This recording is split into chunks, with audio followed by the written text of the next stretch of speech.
જ્યારે આપણા ગુજરાતની વાત થતી હોય છે ત્યારે પહેલા સવાલ એ હતો કે ગુજરાત આપણું સુરક્ષિત છે કે નહીં, કાયદો અને વ્યવસ્થાની સ્થિતિ ગુજરાતમાં કેવી છે. એટલે હવે જ્યારે આપણે ગુજરાત ઉપર એક નજર કરીએ છીએ તો એવું લાગે છે કે સુરક્ષા તો બીજી બાજુ રહી છે, પરંતુ કાયદો અને વ્યવસ્થાની સ્થિતિ એટલી જ કથળી રહી છે.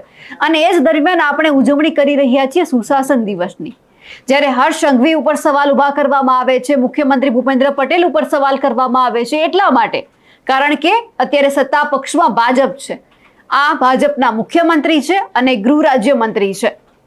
લોકો હંમેશા કહેતા હોય છે કે અમને ભાજપથી શું વાંધો છે, પણ સવાલ અહીંયા એ છે કે અમને ભાજપથી કોઈ જ વાંધો નથી.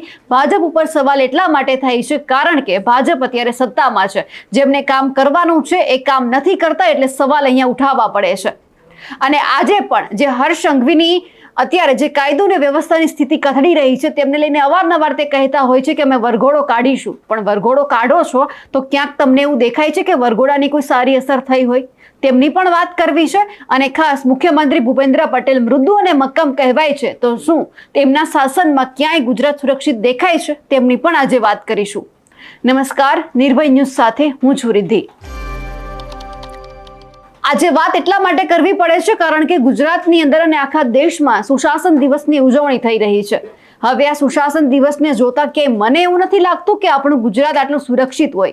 પહેલા આપણા ગુજરાતને સુરક્ષિત રાજ્ય માનવામાં આવતું હતું. કાયદો અને વ્યવસ્થાની સ્થિતિ એક સરખી હતી, ક્યાંય કોઈ એમને નડતરરૂપ નહોતું બનતું. અને જ્યારે વાત થતી હોય આપણા મુખ્યમંત્રીની મૃદુ અને મક્કમ, હંમેશા ક્યાંક કહેવાય છે કે આકરા નિર્ણયો લેવામાં આપણા દાદા છે તે માહિર છે. પણ સવાલ એ છે કે જ્યારે ખરા અર્થમાં નિર્ણય લેવાનો છે, કામગીરી કરવાની છે, ત્યારે જ આપણા દાદા કામગીરી કેમ નથી કરતા?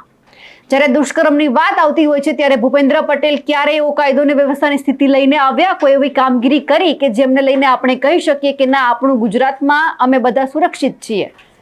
હા, તેમનાથી નિવેદન આપી દેવામાં આવે છે. જે રીતે આપણે જોયું કે આંબેડકર મુદ્દે દાદા ખુલીને બોલ્યા છે, પણ એક દીકરી વિશે દાદા કેમ નથી બોલ્યા જે ભરૂચમાં દુર્ઘટના બની છે? અને હર્ષ સંઘવી કહે છે કે કાયદો અને વ્યવસ્થાની સ્થિતિ સારી રહે તે માટે અમે કામ કરી રહ્યા છીએ. તો હર્ષ સંઘવી પાસે સવાલનો જવાબ પણ અમે માંગીએ છીએ કે તમે વરઘોડો કાઢો છો, સરઘસ કાઢો છો, તેમના બીજા જ દિવસે કેમ કોઈ અસામાજિક તત્વ છે આવી જ કામગીરી કરવા માટે પ્રેરાય છે? કેમ એમના ઉપર તમારા વરઘોડાની સરઘસની કોઈ જ અસર નથી થતી? તમે બોલો છો એમના 2 કલાક પછી સીધી જ આ ઘટના આપણને ગુજરાતમાં જોવા મળે છે. જો તમારા વરઘોડા અને સરઘસને આ બધા લોકો એટલું સિરિયસથી લેતા હોય તો ક્યાં ગુજરાતમાં આજે કાયદો અને વ્યવસ્થાની સ્થિતિ કથળી રહી છે તે ના કથળત. પછી જ્યારે તમને સવાલ કરવામાં આવે છે એટલે તમારા તરફથી એવું નિવેદન મળે છે કે વિરોધ પક્ષ તો બોલ્યા કરે, એમને વિરોધ કરવાનું કામ છે. વિરોધ પક્ષનું વિરોધ કરવાનું કામ નથી, તમને જગાડવાનું કામ છે કે તમે કરો, તમારે આ કામગીરી કરવાની છે. જે આ ભરૂચમાં દુર્ઘટના બની એમાં પણ આપણે જોયું સૌથી પહેલા જે કોંગ્રેસના અમિત ચાવડા છે તે પહોંચ્યા હતા. એ પછી ધીમે ધીમે એક પછી એક નેતાઓ ગયા. અમે એવું નથી કહેતા કે ભાજપના નેતાઓ નથી પહોંચ્યા, પણ અમે એટલા માટે એવું કહીએ છીએ કે જ્યાં તમારે કામગીરી કરવાની છે ત્યાં કરો ને.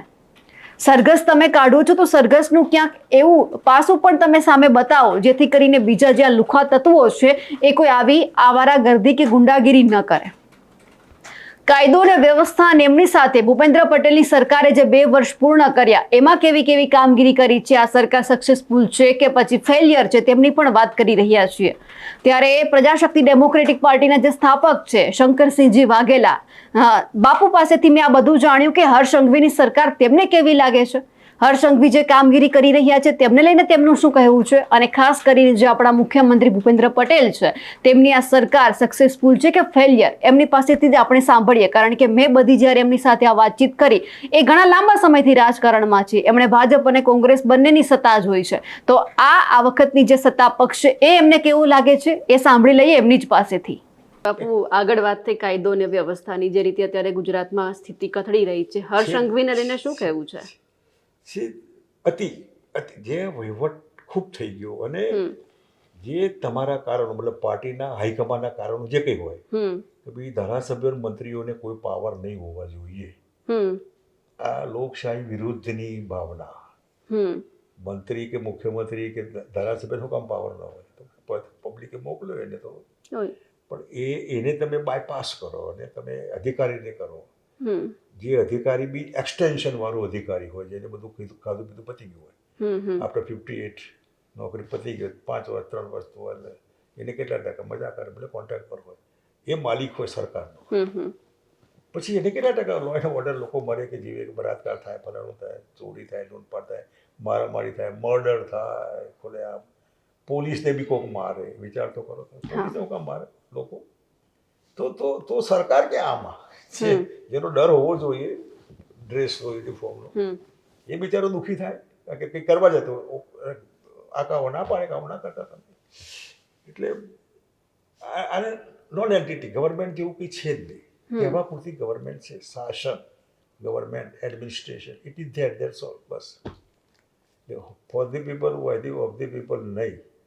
કયા પીપલ એ લોકોને ખબર. બાપુ, તમે તો આટલી બધી સરકાર જોઈ છે. ભૂપેન્દ્ર પટેલની સરકાર સક્સેસફુલ છે કે ફેલિયર છે? ભૂપેન્દ્ર તો ભલો માણસ છે બિચારો, એને મુખ્યમંત્રી બન્યા. એ મુખ્યમંત્રી પદ માગવા નહોતા ગયા. બનતા સુધી વિધાનસભા ટિકિટ માગવા એ માણસ નહીં ગયો હોય. હવે એ ધારાસભ્ય બન્યા અને સીએમ બન્યા. પછી એને એનો રોલ પ્લે કરવાનો હોય તો શું આજનો મુખ્યમંત્રી, નોટ ગુજરાત, મધ્યપ્રદેશ કે બીજા જેવા, એ વાંચ્યા વગર ગમે તેવું ભાષણ કરી શકે છે? અને વાંચવાનું જે લેખિત આપેલું હોય એને લખ્યું છે કે કોકે લેખિત આપેલું છે કે આવું તમારે બોલવાનું? જો તમારે બોલવાની બી સ્વતંત્રતા, બીઈંગ અ મુખ્યમંત્રી, તમારા સ્ટેટમાં, તમારા પ્રોગ્રામમાં, તમારી પાર્ટીમાં, તમારા ગામમાં, કે તમારા, તોય તમે મુખ્યમંત્રી.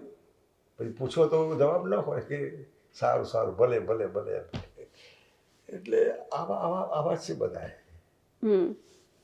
ગુડ પીપલ પણ ગુડ રિઝલ્ટ ના આપે, ગુડ ગવર્નન્સ કહેવાય ને, એ એમ જ ના આવે. જતા જતા એક સવાલ કે તમે સોનાની જાળી પાણીમાં ફેંકી રહ્યા છો? સોનાની જાળ પાણીમાં ફેંકી રહ્યા છો? કેમ આ કહેવત પડી છે મને ખબર નથી. સોનાની જાળ ગમે ત્યાં ફેંકો એટલે કાટ ન ચડે. મારી જાળ જો સોનાની કહેવાય તો ભાજપમાં હતી. એમાં કે મેં પાણી ફેંક્યું એટલે કાટ ચડવા નહીં ફેંક્યું, કોંગ્રેસમાં હતું. એટલે એ અલગ સવાલ છે. એટલે એ કહેવતનું હું નથી સમજ્યો. તમે, હું કોઈને પૂછીશ છે આવું જાણતો હોય, પણ સોનાને પાણીમાં નાખવાથી કાટ નથી ચડતો, સોનાને જમીનમાં દાટી દેવાથી કાટ નથી ચડતો. મારી વાત ક્યાંક કાટ ચડે એવી મારી વાત નહીં હોય. અને પાણીમાં ઝાડ તો એકદમ, ઝાડ કેવી રીતે બનાવાય? બહુ કાઠું હોય. સોનાની ઝાડ બનાવ પૂરતી છે, કંઈ કાઢવાની જરૂર નથી. સોનાની ઝાડ 5 કિલો 10 કિલોની થાય. Very difficult. એટલે એવું કંઈ છે નહીં. Let people to decide. અને એમાં તમારે લોકો જ માલિક હોય તો લેટ ધેમ ડુ એકોર્ડિંગલી. તમે વકીલાત કરો ને તમારી, ગમે તો આવે, ના ગમે તો મને શું ફેર પડવાનો? મને પર્સનલી શું ફેર પડે? આરામથી છું, કોઈ તકલીફ મને બીજી નથી. નથી ફિઝિકલી તકલીફ, નથી વિચારવામાં કોઈ તકલીફ, નથી બાકીની બધી તકલીફ. સરકારનું પેન્શન નથી, ફાઇનાન્શિયલી તકલીફ, ઘેર ગાયો ભેંસો પોતાની નથી, જમવાની તકલીફ, ઘઉં આવ્યા છે, મેં પપૈયા છે, સવારે પપૈયું ખાવ છો, જામફળ છે, સીતાફળ છે, આઈ એમ એન્જોયિંગ માય લાઈફ. તો પણ પ્રજા માટે જીવ બળે ક્યારે? જ્યારે જઈએ ત્યારે એનું બળાપો, બાપુ કોઈ સાંભળતું નથી, અમારા માટે કોઈને કંઈ નહીં, આપણે જીવ બળે. એટલે આજે લોકોને એવું કે તમારો જીવ બાળે એવું કોઈ હોય મને બતાવો. તમારા માટે કોઈનું જીવ બળતો હોય વગર લેવા દેવાય તો મને બતાવો, બાપુ છે. એટલે લેટેસ્ટ ટ્રાય. અનેક પ્રયોગો એવા પ્રયોગ, બીજેપી બી પ્રયોગ હતો, જનસંઘનો, જનતા પાર્ટી બી પ્રયોગ હતો. જનતા પાર્ટી તો હતી જ નહીં. ઇલેક્શન લડ્યા 77માં, એ ચરણસિંહની પાર્ટીમાં લડ્યા. સરકાર પહેલાં બની, પાર્ટી પછી બની. જનતા પાર્ટી હતી જ નહીં, નામ જનતા પાર્ટીનું, મત ચરણસિંહની પાર્ટીને મળ્યા. પછી પેલું મેદાન છે, કયું મેદાન? દિલ્હીના મેદાન, જે કે ભૂલી ગયો. એ મેદાનમાં સંમેલન મળ્યું. એમાં ચંદ્રશેખરે પ્રમુખ બનાવ્યા નવી જનતા પાર્ટીમાં. જનતા પાર્ટી હતી જ નહીં, ખાલી બ્રાન્ડ જનતા પાર્ટી હતી. પણ બંધારણ તો ચરણસિંહની, મારું સિમ્બોલ ચરણસિંહની પાર્ટીનું હતું. ચક્રધારી હરધારી ખેડૂત એવું કહ્યું હતું. તમને જોઈને એક સવાલ હજુ એક પૂછવાની ઈચ્છા થઈ ગઈ કે 75 બધા રિટાયરમેન્ટ લે, અત્યારની રાજનૈતિક ફિટનેસનું કારણ શું છે? આમાં રિટાયરમેન્ટ બે પ્રકારની. એક તમે પોતે છોડી દો અને કેટલુંક છોડાવવામાં આવે. મારા કેસમાં છોડાવવામાં આવ્યું વધારે હશે. પહેલું કે હું MP MLA બનવા નથી પડેલું. જનસંઘમાં પડે ત્યારે પ્રી કન્ડિશન હતી તમારે MP MLA નહીં બનવાનું. પ્રી કન્ડિશન તમે સ્વીકારો છો મારે એમએલએ બનવાનું નથી, એમપી બનવાનું નથી, વાત પૂરી થઈ. પછી પાવર ક્યાંથી આવે? પાવર એની જ પડે ને, પાવર જે સો કોલ્ડ પાવર. એટલે એના માટે આવ્યા જ નહોતા. પણ આવ્યા ને જ્યારે બાયધીમે ક્યાંક એમએલએ બન્યા, એમપી બન્યા, તો એ લોકો મેં મારી જિંદગીમાં કોઈ પાર્ટી પર ટિકિટ નથી માગી. બીજેપી કોંગ્રેસ કોઈની પાસે નહીં. એમને કીધું લડો, લડ્યા.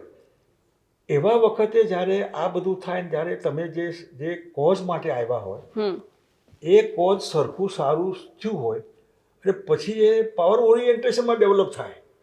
અને જ્યારે વ્યક્તિ જે પોતાના એને પોતાની જાતમાં મૂકે કે આ પાવર પર હું હોઉં તો હવે હું મુખ્યમંત્રીની ખુરશી જોઈને મને થાય કે આ મુખ્યમંત્રી હું હોઉં તો આ મારું વિકૃત થિંકિંગ ચાલુ થયું. એ કરવા માટે ન બની શકું તો કેવી રીતે બની શકું એના માટેના કાવતરા કે આ વિધિન પાર્ટી ઘરમાં જ કરવા પડે કે આ ઘરનો મુખ્યમંત્રી છે, એ ઘરના મુખ્યમંત્રીને કાઢીને મારો મુખ્યમંત્રી થતો શું કરવું? એટલે રહી ગયું હોય આ કે આ બરાબર નથી, આ નહીં હોવું જોઈએ. મારા 1 વર્ષના મુખ્યમંત્રીમાં એ બી ફરજિયાત બનવું પડેલું. તમે it's a golden period, historical. જેને પીએચડી ડિગ્રી લેવી હોય એના માટે લાલબત્તી કોઈ કાઢી નાખે, લાલબત્તી લોકો આપણે કાઢી નાખે. સિક્યુરિટી કોઈ કાઢી નાખે, એક બી સિક્યુરિટી નહીં. રતામ ગમે ત્યાં બધા કરો. પગાર નહીં લીધેલો, કેટલો સીએમનો પગાર કેટલો હોય મેં નતો લીધો. પરિવારમાં નો એન્ટ્રી, મારા દીકરાઓને સચિવાલયમાં આવવાની પાબંદી 1 વર્ષ સુધી, નો એન્ટ્રી. આ તો તમે બાયધીવે કહું છું. સ્પેશિયલ શ્યામ પિત્રોડાવાળી ગુજરાત કાઉન્સિલ બનાવેલી આપણે, અપર હાઉસ જેવી, જેના આધારે સરકાર ચાલતી હતી. અત્યાર સુધી જે સરકાર ચાલી બીજેપીની એ હોમવર્ક કરેલું હતું એના લીધે ચાલી, સારા નિર્ણયો જે ત્યાં હોય એ ઠીક છે બધું. પણ આ બધું ક્યાંક રહી ગયું હોય તો હજી પણ એવું લાગે કે તમે રેમરાજની નોકરીના હકદાર છો ને નથી આપતી સરકાર, તો આપો ને. તમે કરપ્શન છે તો કાઢી નાખો ને, એના રસ્તા કાઢવાના. એટલે એનઓસી નવી જૂની શરત ઘણું કાઢી નાખ્યું. નવી શરતમાં પ્રીમાં સરકાર લે. નાનો દાખલો, અમદાવાદ મ્યુનિસિપલ કોર્પોરેશન જનસંઘનું ભાજપનું બને બહુ. એક કાર્યકર્તા મરણનો દાખલો લેવા ગયો હતો, એને ના આપ્યો, અઠવાડિયા પછી આપજો એમ ના જલ્દી પૈસા આપે પહેલાં આપી. સરકાર કોર્પોરેશન તો આપણું કહેવાય પાર્ટીનું, પણ મારા બાપા મરી ગયા તો મારે પૈસા આપીને સર્ટિફિકેટ લેવું પડ્યું. મળી ગયું, હા આપી દીધું કે. એટલે આપણે કીધું કે એ પૈસા કર્મચારી લઈ ગયો, એના બદલે કોર્પોરેશનમાં જમા કરો, 5 રૂપિયા હું આપું મને તત્કાલ. એમાં તત્કાલ આવ્યું. તત્કાલ છે ને એમાંથી આવ્યું.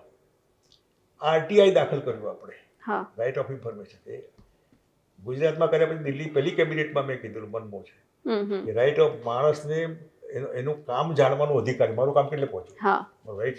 એ પછી ટ્રાન્સફરન્સી, આ ટેન્ડર આને કેમ મળ્યું, જોર મળે ટ્રાન્સફરન્સી, આટલા કારણોસર આને મળ્યું, અપ છે ડાઉન છે જવાય ટ્રાન્સફરન્સી. આવા કેટલાય મુદ્દા કલ્પના બહારનું જે લોકોને એમ થાય કે અમે છીએ માલિક, એને ભાવ, એને કરપ્શનમાંથી કાયદા ઓછા કરો, કરપ્શન દૂર રાખો, સરકારની મહેરબાની ઓછી, એકાઉન્ટેબિલિટી સરકારની, એની નહીં.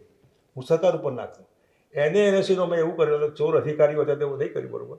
30 દિવસમાં હું કોઈ એને માગું છું જમીનનું અને એનઓસીની પરવાનગી માગું છું.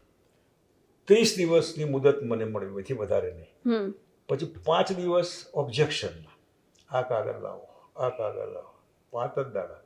6થા દાડે આ કાગળ લાવો, 10મો આ કાગળ રહી ગયો, મહિનો તમારો, તોય તમારે કાગળિયા 35 દિવસ પછી 36મા દિવસે એને જેવું માગ્યું હોય એવું મળી ગયું છે એવું એ માનીને ચાલશે.